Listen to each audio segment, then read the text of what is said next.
Boris Johnson is looking to reboot his premiership today after ending 9 days stuck in coronavirus self-isolation. The Prime Minister is hoping to launch a series of initiatives in the coming weeks as he looks to outline his plans for Britain beyond the pandemic. Mr. Johnson is unveiling his plan to tackle crime and will give details in a speech later today. Ahead of the announcement, he said, "When I first stood on the steps of Downing Street as Prime Minister, I promised to back the police and make people safer, because we cannot level up the country when crime hits the poorest hardest and draws the most vulnerable into violence. That is why my government has remained unstinting in its efforts to protect the British public, and this plan delivers a fresh commitment, as we emerge from the impacts of the pandemic, to have less crime, fewer victims and a safer society."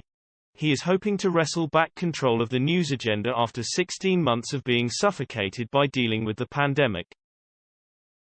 The Prime Minister's attempts to refocus his government's efforts comes amid tightening opinion polls and growing anger on his own backbenchers.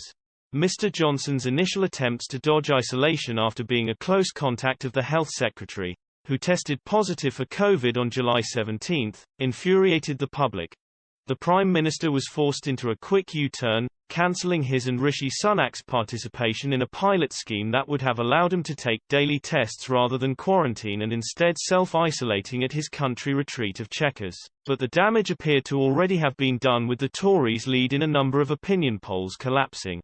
A YouGov survey of over 1,000 UK adults conducted on July 20 to 21 saw the Conservatives on a 38% share of voting intention compared to Labour's 34%.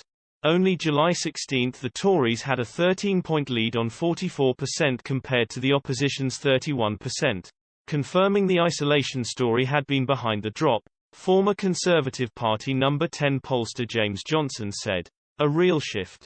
Going by this week's focus groups, it is the Boris-Rishi self-isolation ping story that's done it." Pollster Chris Curtis added the time when Mr. Johnson could rely on the success of the vaccine rollout program to boost his popularity was over. He said, "The most obvious answer is that we are seeing the end of Johnson's vaccine bounce.